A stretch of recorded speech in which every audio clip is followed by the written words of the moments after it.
ನಮಸ್ಕಾರ. ನಾನು ನಿಮ್ಮ ಆತ್ಮೀಯ ಸುನಿಲ್ ಗೊಲ. ಕರ್ನಾಟಕ ರಾಜ್ಯ ವಿದ್ಯಾರ್ಥಿ ಸಂಘದ ವತಿಯಿಂದ 14ನೇ ತಾರೀಕು ಡಾಕ್ಟರ್ ಬಾಬಾ ಸಾಹೇಬ್ ಅಂಬೇಡ್ಕರ್ ಜಯಂತಿ ದಿನದಂದು ಅನಿರ್ದಿಷ್ಟಾವಧಿಯನ್ನು ಹೋರಾಟ ಹಮ್ಮಿಕೊಂಡಿದ್ದೆವು. ಅವತ್ತಿನ ದಿನ ಎಲ್ಲ ಮುಖಂಡರಿಗೆ ಪೊಲೀಸರು ತಮ್ಮ ಇದ್ದಲ್ಲೇ ಜಾಗದಲ್ಲೇ ಬಂದು ಕೂಡ ಅರೆಸ್ಟ್ ಮಾಡಿದ್ದಾರೆ. ಅದನ್ನು ನಾವು ಖಂಡಿಸ್ತೇವೆ. ಕರ್ನಾಟಕ ವಿದ್ಯಾರ್ಥಿ ಸಂಘದ ವತಿಯಿಂದ ಸರ್ಕಾರದ ಈ ಧೋರಣೆ ಏನಪ್ಪ ಅಂತಂದ್ರೆ ಖಂಡಿತವಾಗಿ ಯಾರೂ ಕೂಡ ಮೆಚ್ಚುಗೆ ವ್ಯಕ್ತಪಡಿಸುವುದಿಲ್ಲ. ವಿದ್ಯಾರ್ಥಿಗಳು ಸುಮಾರು ವರ್ಷಗಳಿಂದ ಕುಳಿತು ಧಾರವಾಡದಲ್ಲಿ ಓದ್ತಾ ಇದ್ದಾರೆ, ತಮ್ಮ ಜಿಲ್ಲೆಗಳಲ್ಲಿ ಓದ್ತಾ ಇದ್ದಾರೆ. ತಾವು ಕೊಟ್ಟಿರ್ತಕ್ಕಂತಹ ಯೋಜನೆಗಳಲ್ಲಿ ನಿರುದ್ಯೋಗ ಒಂದು ಕರ್ನಾಟಕ ರಾಜ್ಯದಲ್ಲಿ ತಾಂಡವಾಡ್ತಿದೆ. ಅದಕ್ಕೋಸ್ಕರ ಉದ್ಯೋಗ ಭಾಗ್ಯ ಒಂದು ಯೋಜನೆ ಬೇಗ ಸರ್ಕಾರ ಕೊಡಬೇಕಾಗಿತ್ತು. ಕಣ್ಣು ಮೂಗಿಗೆ ತುಪ್ಪ ಹಚ್ಚುವ ಕೆಲಸ ಸರ್ಕಾರ ಮಾಡ್ತಾ ಇದೆ. ಅದಕ್ಕೋಸ್ಕರವಾಗಿ ಕರ್ನಾಟಕ ವಿದ್ಯಾರ್ಥಿ ಸಂಘದ ವತಿಯಿಂದ ಏನು ಮುಖಂಡರಿಗೆ ನೋಟಿಸ್ ಕೊಟ್ಟಿತ್ತು, ಅದರಲ್ಲಿ ನೋಟಿಸ್ನಲ್ಲಿ 1 ಲಕ್ಷ ರೂಪಾಯಿ ಜಾಮೀನೇನು ಕೊಡುವಂತೇಳಿ ಸರ್ಕಾರ ಕೇಳಿತ್ತು. ಅದರ ಕುರಿತು ಹಾಗೂ ಕರ್ನಾಟಕ ರಾಜ್ಯದಲ್ಲಿ 56,432 ಹುದ್ದೆಗಳು ಶೀಘ್ರದಲ್ಲಿ ಬಜೆಟ್ನಲ್ಲಿ ಘೋಷಣೆಯಾಗಿದೆ.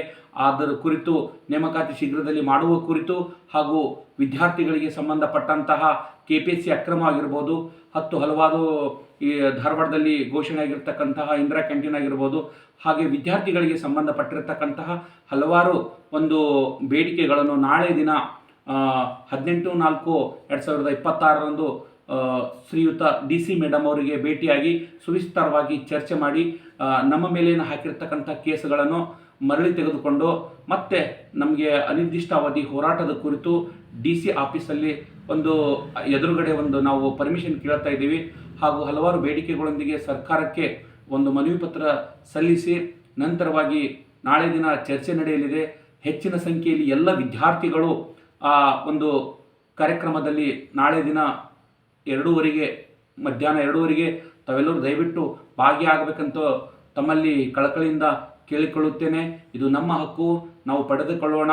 ಇಲ್ಲಪ್ಪ ಅಂತಂದರೆ ಸರ್ಕಾರ ಯಾವುದೇ ರೀತಿಯಾಗಿರ್ತಕ್ಕಂತಹ ಇನ್ನೂ 1 ವರ್ಷವರೆಗೆ ಯಾವುದೇ ನೇಮಕಾತಿ ಮಾಡುವ ಯಾವುದೂ ಸುಳಿ ಕಾಣ್ತಾ ಇಲ್ಲ. ಪದೇ ಹಲವಾರು ನೆಪಗಳನ್ನು ಒಡ್ಡಿ ನೇಮಕಾತಿಗಳ ಒಂದು ಪ್ರಕ್ರಿಯೆ ಮುಂದಕ್ಕೆ ಹಾಕಿಕೊಂಡು ಹೋಗ್ತಾ ಇದೆ. ಅದಕ್ಕೋಸ್ಕರವಾಗಿ ಶೀಘ್ರದಲ್ಲಿ ನೇಮಕಾತಿ ಆಗಬೇಕಾಗಿ ಎಲ್ಲ ನೊಂದ ಬೆಂದು ವಿದ್ಯಾರ್ಥಿಗಳ ಪರವಾಗಿ ನಾಳೆ ದಿನ ಕರ್ನಾಟಕ ವಿದ್ಯಾರ್ಥಿ ಸಂಘ ಏನು ಹೆಚ್ಚಿನ ಸಂಖ್ಯೆಯಲ್ಲಿ ಧ್ವನಿ ಎತ್ತಿದೆ, ಎಲ್ಲ ಮುಖಂಡರು ಹಾಗೂ ಎಲ್ಲ ವಿದ್ಯಾರ್ಥಿಗಳು ಹೆಚ್ಚಿನ ಸಂಖ್ಯೆಯಲ್ಲಿ ನಾಳೆ ದಿನ DC ಆಫೀಸ್ಗೆ 2:30 ಗಂಟೆಗೆ ಸರಿಯಾದ ಸಮಯಕ್ಕೆ ತಾವೆಲ್ಲರೂ ಇರಬೇಕು. ತಮ್ಮ ಸಮ್ಮುಖದಲ್ಲಪ್ಪ ಅಂತಂದರೆ ನಾಳೆ DC ಮೇಡಮ್ ಅವ್ರ ಜೊತೆ ಹಾಗೂ ಕಮಿಷನರ್ ಜೊತೆ ಶಶಿಕುಮಾರ್ ಸರ್ ಜೊತೆ ಚರ್ಚೆ ಮಾಡಿ ಒಂದು ಹಂತಕ್ಕೆ ನಿರ್ಧಾರ ಮಾಡಿಕೊಳ್ಳೋಣ. ತಾವೆಲ್ಲರೂ ಬರಬೇಕಾಗಿ ತಮ್ಮಲ್ಲಿ ಕಳಕಳಿಯಿಂದ ಬೇಡಿಕೊಳ್ಳುತ್ತೇನೆ. ನಾನು ನಿಮ್ಮ ಆತ್ಮೀಯ ಸುನಿಲ್ ಗೊಲ. ನಮಸ್ತೆ.